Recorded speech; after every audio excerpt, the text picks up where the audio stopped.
सास बहू का लिव इन रिलेशन। नेहा खुले विचारों वाली लड़की थी। अरे नेहा, क्या दिन में सोती है? ससुराल में ऐसा नहीं चलेगा, वहां तो काम करना पड़ेगा। काम जितना काम होगा कर लूंगी माँ, पर अगर कोई ये कहे कि सारा आराम छोड़कर सिर्फ काम ही करना है तो ना भी ना, मुझे नहीं करनी शादी। अरे कैसी बात कर रही हो? अच्छा चलो जाकर नहा लो, मैं नाश्ता लगा देती हूँ, फिर तुम्हें कॉलेज भी तो जाना है। नेहा कॉलेज के लिए निकल जाती है। वो सोचने लगती है कि ससुराल में वो कैसे मैनेज करेगी। क्या हुआ नेहा, परेशान लग रही हो? अरे यार, तू तो मुझे जानती है ना, मुझे अपनी लाइफ बिल्कुल परफेक्ट चाहिए, लेकिन लग नहीं रहा लोग मानेंगे। यार, कहीं मेरी शादी ऐसे घर ना हो जाए जहां मेरी जिंदगी ही नरक हो जाए। अरे मैंने ना कल एक इंग्लिश फिल्म देखी थी, उसमें भी कुछ ऐसी ही समस्या थी हीरोइन की। अच्छा, तो फिर क्या किया उसने? उसने तो अपने होने वाले पति से साफ साफ कह दिया कि वो पहले उसके घर कुछ दिन तक बिना शादी के रह कर देखेगी, और अगर ठीक लगा तो ठीक, वरना तेरे मेरे रास्ते अलग।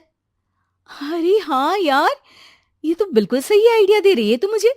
चल मैं तो चली, थैंक्स यार, तूने मेरी प्रॉब्लम सॉल्व कर दी। ये बोलकर नेहा खुशी खुशी वहां से निकल जाती है, लेकिन पीछे से उसकी सहेली कहती है, अरे नेहा, नहीं नहीं, कुछ नहीं सुनना मुझे। ये बोलकर वो वहां से चली जाती है। हे भगवान, पूरी बात सुने बिना ही चली गई। अरे वो तो विदेशी फिल्म थी, वहां सब चलता है, लेकिन ये तो भारत है, सभ्यता और संस्कारों वाला देश, जहां शादी से पहले लड़की को ससुराल में नहीं रखा जाता। खैर, नेहा मस्त होकर घर आती है। नेहा, कल तुझे लड़के वाले देखने आने वाले हैं, और हाँ, इस बार कोई बहाना नहीं चलेगा। हाँ हाँ, आने दो आने दो, मैं तैयार हूं शादी के लिए। अगले दिन लड़के वाले आते हैं, जहां लड़का कहता है, मुझे अकेले में लड़की से कुछ पूछना है। हाँ हाँ, क्यों नहीं बेटा, जाओ नेहा, घर तो दिखा दो इन्हें। नेहा भी खुश हो जाती है कि उसे मौका मिल गया है लड़के से अपनी शर्त रखने का। देखो, मुझे ना शादी से बहुत डर लगता है, पता नहीं कैसी लड़की आए, तालमेल बना पाए कि नहीं मेरे परिवार से। मैंने कई घरों में रोज का क्लेश होते देखा है। तुमने तो मेरे दिल की बात कर दी। मैं भी यही सोच रही थी कि भाई सास तो अच्छी होनी चाहिए, पति सपोर्ट करे ना करे, रहना तो पूरे दिन सास के साथ है। लेकिन मेरे पास ना इसके लिए एक बहुत अच्छा आइडिया है। अच्छा, कैसा आइडिया? क्यों ना शादी के पहले मैं कुछ दिनों तक तुम्हारे घर आकर रह लूं, तुम लोग मुझे समझ लेना, मैं तुम लोगों को समझ लूंगी। ठीक लगा तो शादी, वरना टाटा बाय बाय। क्यों? लड़के को नेहा की बात में दम लगता है। वो घर के सभी लोगों के सामने नेहा की बात रखता है। अरे पागल हो गई है क्या? ये कैसी शर्त है? अरे शादी से पहले मैं क्यों तुझे किसी और के घर भेजूंगी रहने? अरे लड़की के ख्याल तो 20 साल आगे के हैं, इतनी भी खुले विचारों वाली लड़की नहीं चाहिए हमें। अरे माँ, क्या बुरा और गलत बोल रही है ये? रहना तो हम दोनों का है ना। कल को कोई परेशानी आई तो तुम सब तो ये बोलकर निकल जाओगे कि जिंदगी तुम लोगों को ही निभानी है, तुम लोगों को जो करना है करो। तब क्या करूंगा बताओ? सबके समझाने पर वो लोग मान जाते हैं। वाह, मैं 2-3 दिनों में पैकिंग कर लूंगी, तो आकर मुझे ले जाना। और नेहा पहुंच जाती है विशाल के घर। आओ आओ, ये रहा तुम्हारा कमरा। इस घर में तुम एज अ गेस्ट रहो, लेकिन माँ तुम्हें बहू की तरह ही ट्रीट करेंगी, और तुम भी उन्हें सास की तरह ही रखना। बस फिर क्या था, शुरू हो जाता है लिव इन सास बहू का ड्रामा।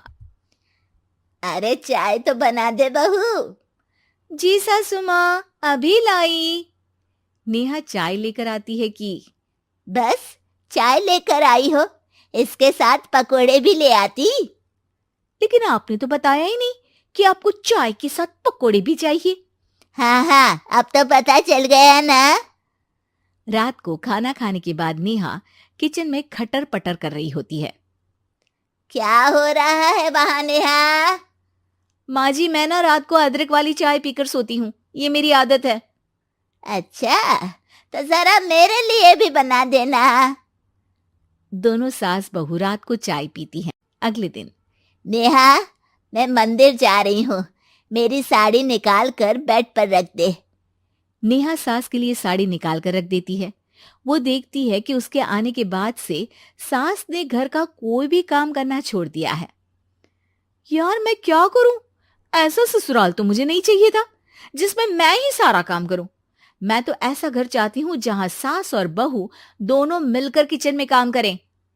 हे भगवान, रात को चाय पी ली, पेट में गैस बन गई, अब तो चला भी नहीं जा रहा है।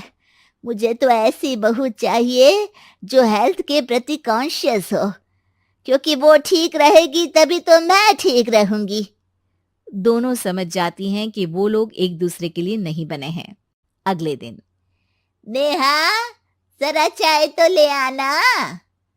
नेहा चाय के साथ चिला भी बनाकर ले आती है। सास खा पीकर सो जाती है। अगली सुबह, तेरी बुआ सास आ रही है, उसे मैंने तेरे बारे में बताया है। तभी वहां गंवार से एक महिला आ जाती है। चलो यहां से निकलो, कुछ नहीं है खाने के लिए, जाओ। ए नेहा, तमीज से बात करो, ये मेरी ननद यानी आशीष की बुआ है। हाय रे दैया, इतनी आकड़ वाली लड़की! अरे यही है ना जो शादी से पहले ही आकर बस गई है यहाँ पर। बस नहीं गई हूं, बसना है या नहीं ये डिसाइड करने आई थी, लेकिन इन लोगों के रिश्तेदार इतने गंवार हैं तो मैं तो ना कर रही इस घर में शादी। और भाभी, और क्या कमी थी हमारे आशीष में जो आपने ऐसी लड़की की शर्तों को मान लिया? अरे वो तो आशीष के कहने पर मैं झुक गई, वरना ऐसी लड़की को तो मैं घर में घुसने भी ना दूं। ए हेलो, ऐसी लड़की कैसी लड़की? हाँ, बिना समझे बुझे शादी कर लूं? अब तो समझ गई ना कि हम लोग गांव के हैं। भाभी को खाट पर सोना और रिश्तेदारों का गांव से आना जाना तो लगा ही रहना है इस घर में। हाँ हाँ, मैं तो किसी मॉडर्न घर में शादी करूंगी। ये बोलकर नेहा वहां से चली जाती है। अपने घर में आकर नेहा कहती है, ना मां ना, लिव इन में रहकर देख लिया, ये गांव के लोगों का कोई भरोसा नहीं है। खैर, नेहा की शादी एक मॉडर्न घर में हो जाती है जहां सास कहती हैं, हे नेहा, मैं टेनिस खेलने जा रही हूं, आओ तो जूस बनाकर रखना, और हाँ, वॉलनट्स और ओट्स भी बना लेना। जी माँ। माँ मॉम बोलो डार्लिंग, माँ इज ओल्ड फैशन। बेचारी नेहा सर पर हाथ रख लेती है। हे भगवान, ये सास तो सास ही होती है, गांव की हो या शहर की।